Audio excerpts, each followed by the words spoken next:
welcome back to Event About It, the Dynamic Dialogue After Show. I'm your host, Megan Martin, and I'm here today with Jay Schwedelson. And a quick reminder for those that don't know Jay, he's the founder of subjectline.com, the leading free subject line rating tool ranked in the top 1% of all websites worldwide, where he's tested more than 15 million subject lines. Also the founder of Guru Media Hub, which hosts the Guru Conference, the world's largest email marketing event, and the upcoming Eventastic, digital free, all things events for event people. And his podcast, Do This, Not That for Marketers, is among the most popular in the United States and has been ranked #1 out of over 50,000 marketing podcasts in the entire country. And through his agency, Outcome Media, his team executes over 40,000 marketing campaigns annually for many of the world's most iconic and successful brands. Quite accomplished, Jay. I don't know what's going on there. Something it gives me stress hearing that. But all right. I mean, I even cut out some of the things that you have, like Hall of Fame at your university, all the things. I hate it all, but I thank you for saying it. I appreciate it, but it's nails on a chalkboard. I get it. Well, that kind of leads into a little bit. My very first question for you. You posted this on, I think, Instagram the other day about imposter syndrome and what everybody gets about it wrong. Yeah. I myself fight this all the time, especially with launching this podcast and for the first time really kind of standing behind my brand and who I am and fighting imposter syndrome a lot these days. Yeah. So what you posted is that what people get wrong about is that it takes 50,000 hours to be an expert. And that doesn't help anyone who has imposter syndrome. So what brought you to this conclusion and what can we do to fight imposter syndrome? Yeah. So Malcolm Gladwell in his book, Outliers, which is an amazing book, by the way. We'll link to it. It's like, I love Malcolm Gladwell. I love Malcolm Gladwell also. But in that book, he talked about the fact that you need 10,000 hours to be considered an expert. And it really was about these violinists who spend 10,000 hours to become the greatest violinists in the world and all this stuff. And it then, because Outliers was so popular, it then turned into this thing that in order to be an expert in something, you need to first spend 10,000 hours doing that thing. And I think it really fueled a lot of imposter syndrome out there because everyone's like, well, I've only been doing this for 6 months. I've only been doing this for 2 years. I mean, you literally would need to spend 5 years, 40 hours a week to get to the 10,000 hours. And I think that's total garbage. And even Malcolm Gladwell, a few years later, said that what he put in the book kind of got misconstrued and turned all around because you don't need the 10,000 hours to be an expert, because you could spend 10,000 hours doing something and still not be an expert. You just wasted 10,000 hours. Right. And really, it's just about getting out there and doing the thing. Every single person has imposter syndrome every single day. It doesn't matter who you are, the most successful people on earth. And it's just a matter of trying and doing stuff. It's like, okay, you never did a podcast, try it. You might do terrible, but then 20 episodes in, you'll be a lot better. You never hosted a webinar, try it. You'll get better at it. You don't know about AI, spend 30 days trying to figure it out. You'll become more knowledgeable than 99% of the people on the planet. So I think imposter syndrome, we all have it. And you don't grow by doing the stuff that you always do. You grow by doing the stuff you're uncomfortable doing. So kind of getting comfortable, being uncomfortable, I think is how you become successful. Agreed. I think the only person I've ever heard say they don't have imposter syndrome is Martha Stewart, which, I mean, at some point in her life, she must have had it. Well, I'll tell you a funny story about Martha Stewart. So I had the opportunity to interview Martha Stewart. And so before I interviewed her, we were about to go live for this event. She goes, listen, the only thing it is, when you interview me, please don't bring up the fact that I was in jail. And I was like, I would never do that. Well, I said, I promise you, I would never do that. So then we go live. And one of the first questions I said to her, I go, Martha, tell us how to overcome failure. Have you ever had big failure in your life? I'm like, you look like you're so successful in everything you do. She goes, well, I was in jail and I overcame that. And I was like, what happened? And then she went on a rant for like 10 minutes about being in jail. And I was like, what happened? But she was the coolest. She's the coolest person ever. No, I've been obsessed with her for a long time. I'd love to meet her one day. But to closing out the imposter syndrome in the same context of Malcolm Gladwell, I don't know if you're part of his book club, the Next Big Idea Club. I'm a big fan. Love it. I'm not. That's cool. Yeah. He started it with Dan Pink, Susan Cain, Adam Grant, which also some of my favorites. And in Adam Grant's most recent book, he talked about imposter syndrome quite a bit. And how to reframe it so that it's sort of your own checks and balances system. And it actually can be a really big superpower to help you think through and kind of check yourself like, am I really bad at this or am I just having imposter syndrome? And how Yeah. you can reframe that to actually help you succeed, Love in that. more things. So Yeah, yeah, you should check out their book club. It's I amazing. They will. send you books every quarter of like the newest, greatest social science research coming out. I've had books that literally changed my life come out of Wow. their book Love club. It's that. pretty cool. Into some more email marketing things. What's one myth you wish would just die and go away about email marketing? I think the idea that open rates are no longer important. There's a lot of talk out there that, oh, open rates are inflated. The open rates, you send out, 100,000 emails, 20,000 emails get open, you have a 20% open rate in your tracking report. And everyone's like, well, they're irrelevant now because there's so much inflation of them because Apple sends back, they're all open, there are bots out there, all this stuff. So people say, don't think about the open. And I think that's ridiculous because so opens are no longer an absolute metric. So if you go in your tracking report today and it says you had a 37% open rate, that's not true. You didn't.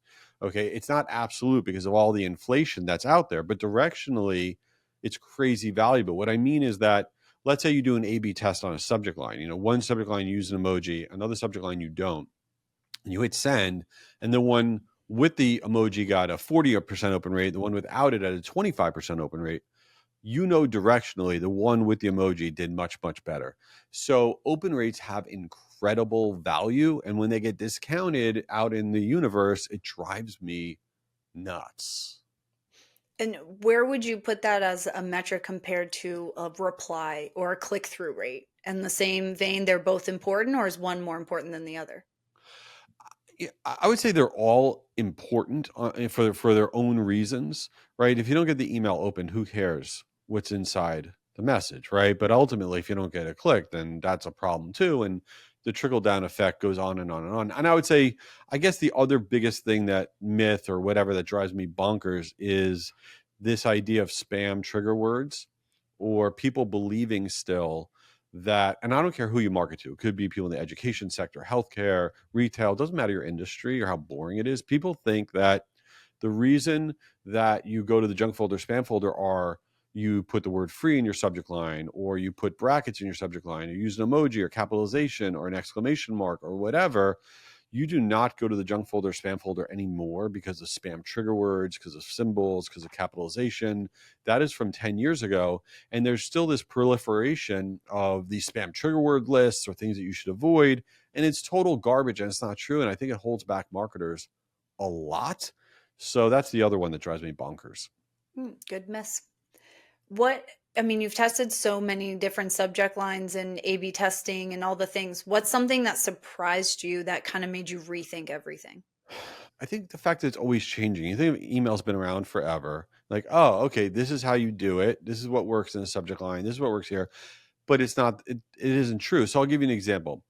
It used to be forever that title casing would work, where in the subject line, you capitalize the first letter of every word.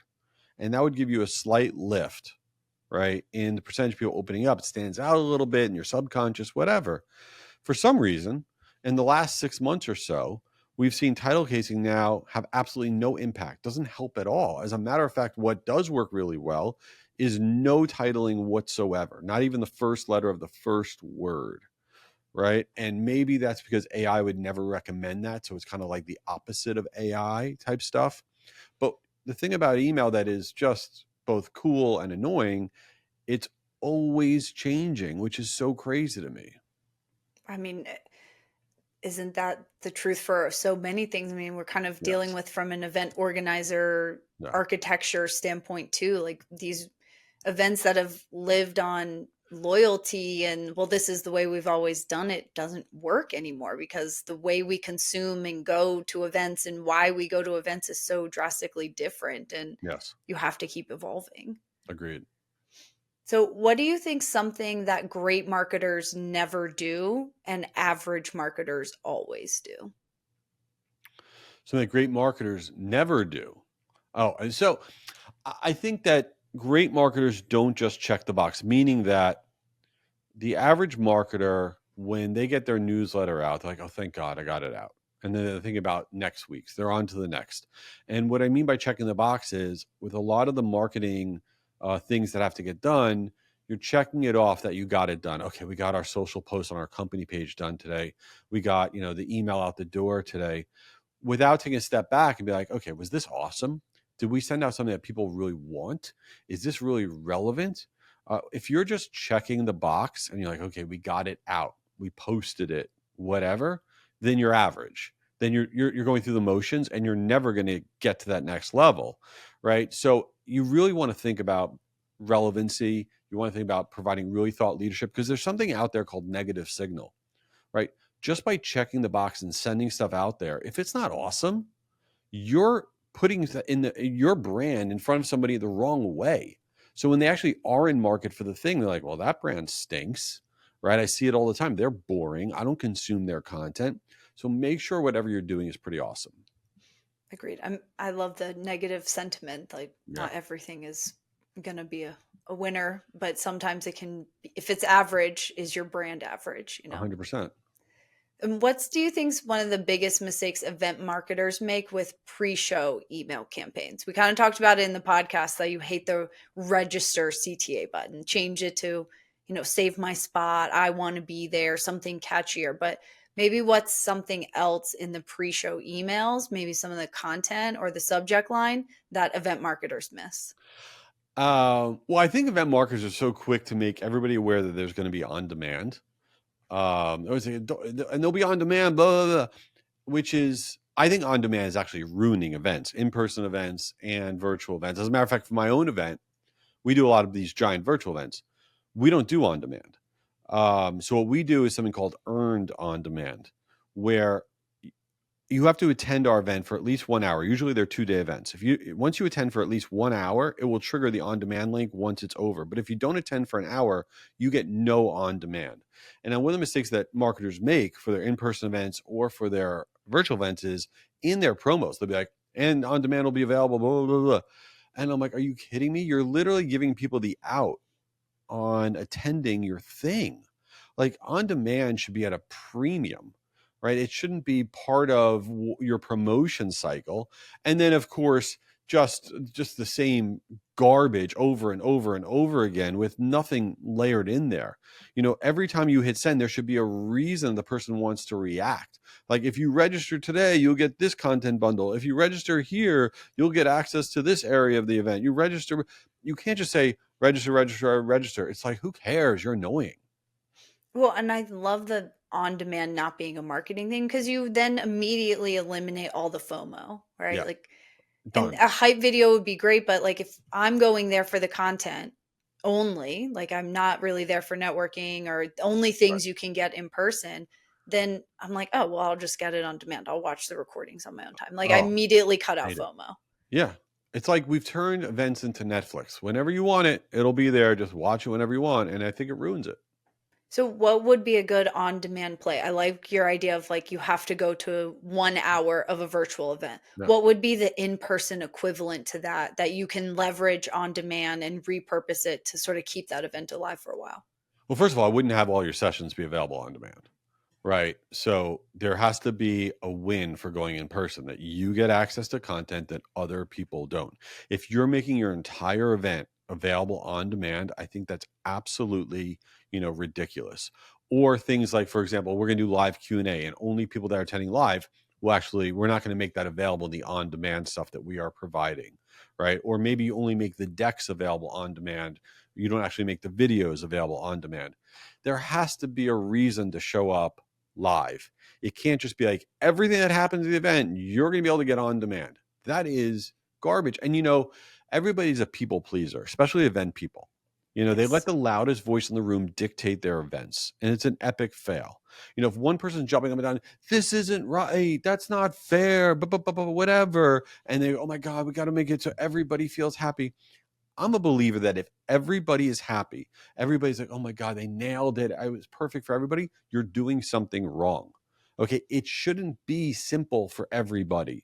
It should be simple for the people that are paying and are showing up for sure, but not for everybody, because you have to make it somewhat exclusive. What are we doing? I agree.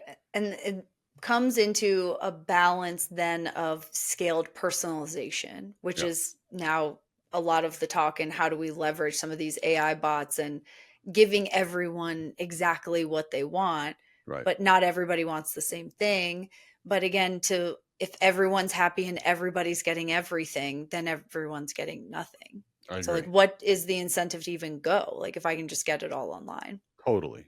All right. If you only had 3 emails to drive event registration, what would those subjects be? Like, what would you put in those 3 emails if you only had 3 touch points to reach people? Wow.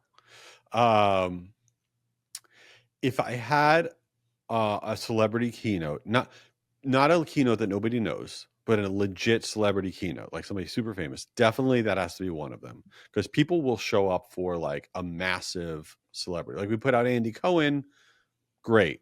People are all into that. Fine, done. Then you got one more coming after that. You have two left, right? So the next one coming after that would be, time's running out. We have, 412 spots left for sure. And then it is the last chance. The last chance email, and it would be a massively aggressive email where, and I'm a big fan of saying like literally, this is the last email because so many times last chances, there's 4 last chances, Yeah. but you want to make sure people are aware that this is literally the last chance and say it like that. It'll help out a lot. So, how do you feel about on site registrations? Like, what if people stopped allowing people to show up and sign up on site? I would love to see people really do that. I don't believe that will happen unless you sell out your event. Sure. Especially, as we head into a little bit, there's a lot of uncertainty in terms of budgets and things like that. So I think that local foot traffic is going to be a significant part of event attendance over the next, 6 to 12 months. And that's another thing, by the way. I think, when you get within 60 days of an event, a simple hack is take your marketing budget and have like 90% of it be within 100 miles of wherever your event is. Because I will tell you right now, there's a very few people on earth that within 60 days are going to get on a plane that didn't plan on it to go to your event. So you are wasting money by having any of your marketing go to people outside of 100 miles. I was literally just on a call yesterday with an event marketer, and we were talking about leveraging event data Yeah, and what kind of data would they use to drive registrations in those last 4 to 6 weeks. And she said, we only focus on local. So we find 100%. out, 100 miles, they went a little bit bigger than that. They did the entire state.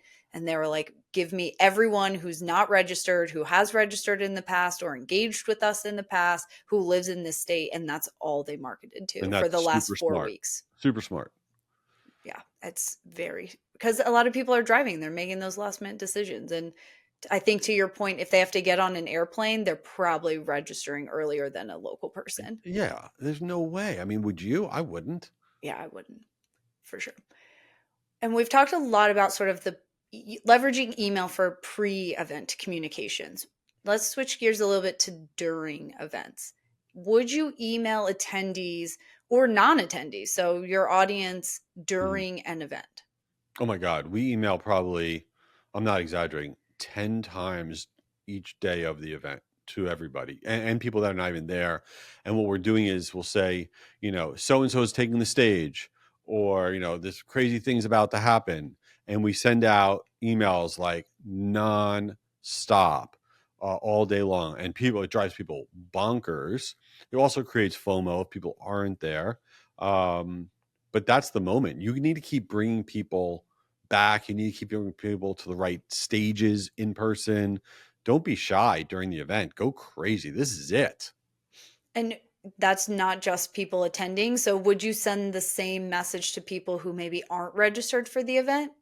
We do that for our virtual events because for our virtual events, you could still jump in, right? If it's an in person event, we would focus only on the people that are obviously there. But if it's virtual, we email everybody as if they were going to come because we will see a lot of people say, oh my God, I didn't realize this person was speaking. I got to jump in there and go. And that's what the subject line, it was like, oh, Anne Hanley's taking the stage or this one's taking the stage. And that's what we do. I love that. And then your attendees who actually are there, would you send them a recap? Like, here's what happens yesterday. Maybe here's what you missed. Here's what's upcoming. I mean, most shows typically only send one email a day. It's like, here's what happened yesterday. Here's what's upcoming today. And you're saying hit them up many times Oh during the yeah, event. we hit them up so much, and we're doing something new at Eventastic this year that we've never done before. We're working with different AI tools, and any session that you do attend, when the session ends, imagine it's like a note AI note taker, but a lot better. You're going to be getting a recap report of the session that you attended, the most notable quotes that were mentioned, the Q&A and the answers, any stats that were mentioned. For every session that you actually attended, you get this real time session report, which is going to be cool. That is super cool. I have a feeling I might know what technology you're using for that because it's pretty Probably, awesome. probably, So, thinking about post event now, we've hit yes. everybody up. We got everyone, the right people in the room. They're at the show. They had a great time. We created FOMO for next year. That post event to me is one of the most missed opportunities to drive messaging and get people engaged. Where should planners and event organizers and marketers think about that post event email? Is it Well, one? Is it yeah. multiple? What's in it? Oh, it's definitely multiple. Um, people are hyped. Assuming you have a good event, people are hyped. They're like, "Oh my god, that was so great!" And you could. There's a couple of different things you want to think about doing. Is continue the conversation type thing. So one of the things that we did with our last year's event, I'm a big believer that communities kind of are terrible. Everybody has a community. They all stink. And what happens with communities is you start them like a Slack channel and they die, right? And it becomes a ghost town. It gets weird. So, like what we did with our Guru conference, our email one, we did a pop up community and we did it on WhatsApp. And for 30 days, we announced it right at the end of the event. Go here now and continue the conversation.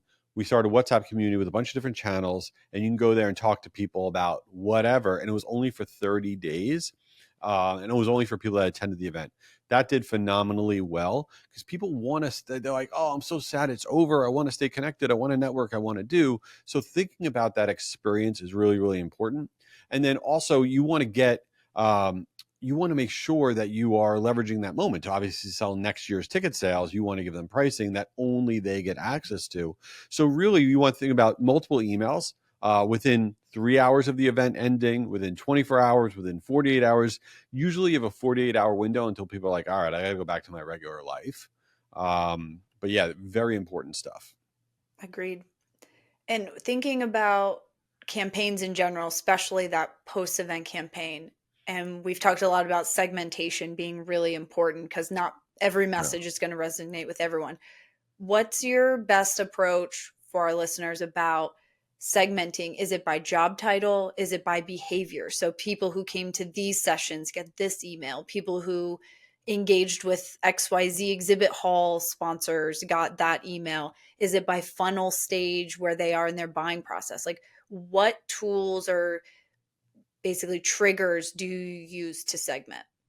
So I kind of would, it's kind of like the art of the possible. I think one of the things is that a lot of event people are overwhelmed and they'll listen to this, be like, I could barely get an email out. I can't even segment. Are you crazy? Segment on the session they went to? I just want to get it out. My ESP's terrible, whatever. And so when I say the art of the possible is if you have the infrastructure to be able to send out dynamic, personalized follow-up emails, from the event that say you went to these 3 sessions, mark which was the best, and you went to this booth, and here's information from this booth. Amazing. Do it. It will do phenomenal. But if you are in the camp of, I just want to get it out the door, get it out the door. Just press send and do the art of the possible because it's really important for people to know that you are communicating with them. So somewhere between just getting it out the door and having it be amazing is probably where I live. Okay.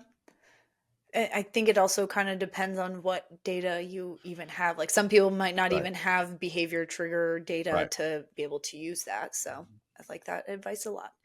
Okay, what's one subject line you'd never use for a conference, even if it got you clicks, that you would never use it? I would never start out a subject line with the word register ever. I would never, if you were doing a webinar, I would never start the subject line out with the word webinar. That is like a boat anchor. You might as well just say the word boring. Okay. You know, think about the first word in your subject line, the first two words in your subject line, because people don't read the whole subject line. They read the first few words. You could write Jay's a loser at the end of a subject line. No one will see it because they just don't read it. So don't start out with something with like the word. I'll give you, there are some boat anchor words that we know actually bring down performance. If you say words like discover, nobody wants to discover anything. Learn, nobody wants to learn anything, right? Register, nobody wants, reminder. If you start with any of these words, it is like goodbye to performance. So think about how you're starting your subject line. How do we feel about something like you're invited? Invitation is great. I would actually just start with the word invitation, all capital letters, the entire word, invitation, colon, just for event professionals or because we love you or whatever. But invitation, all capitalized with a colon, love it. Okay, I like that. Should event emails ever be funny or simply logistical and business buttoned up?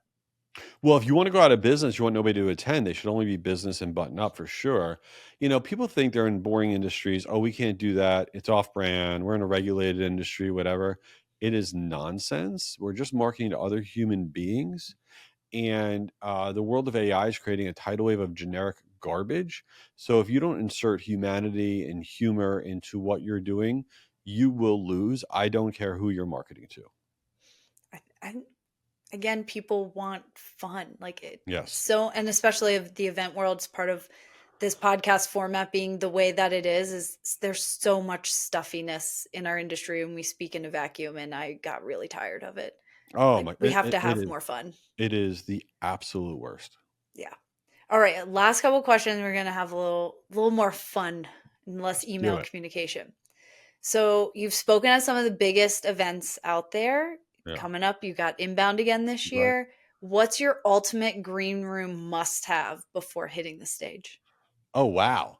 Um that's a good question. My must have probably a Celsius. Multiple Celsius. I really drink too much Celsius. And I If think one Celsius day, wants to sponsor this episode, hit there you me up. go. I think one day I'll probably just fall over on stage, but probably it would be a Celsius, which is such a bad thing to say. My wife's going to kill me. All right, Celsius. Good to know. So if you had to design your dream panel, what's the topic and who's on stage with you? Well, I think panels are where good events go to die. So I don't know that I would actually even sit on a panel because I'm now in the camp of I don't want to do panels. I think everyone just makes it up. They shoot from the hip. Nothing useful comes out of it. You get to talk like 3 times in a half an hour. I think the panel format is a legacy from the past, and I hate it. So there you go. Okay, let's say you're moderating a discussion. We're not calling it a panel. Like, Right, who right. is your dream person to interview? Um, right now, it'd probably be Jesse Palmer because he's the host of The Mm, Bachelor. So, and he also went to the University of Florida where I went. He played in the NFL. So, I think I'd want to hang out with Jesse Palmer. Jesse Palmer. I bet you were ecstatic with Final Four. Did you watch all the Of games? course, go Gators. Go Gators. I have funny stories. My grandfather is a diehard Seminoles fan. He Oh, went to Florida State, loves all all things Seminoles. And when in our family, when you graduate high school, my step grandmother makes you a quilt. So you get like this beautiful custom quilt with the colors of like where you're going to go to school. And at the time, I was thinking about going to school at Auburn. I hadn't made a decision, which they are also blue and orange. And she sends me a note, honey, I'm so sorry, but blue and orange are not allowed to be together in our house. So you have to pick one or the other. And so I that's have this amazing. beautiful blue quill I with a love very it. small orange spot on the back of it That because is they were not amazing. allowed. That is actually amazing. I love it. All right, last and final question. What marketing conference would make the best reality TV?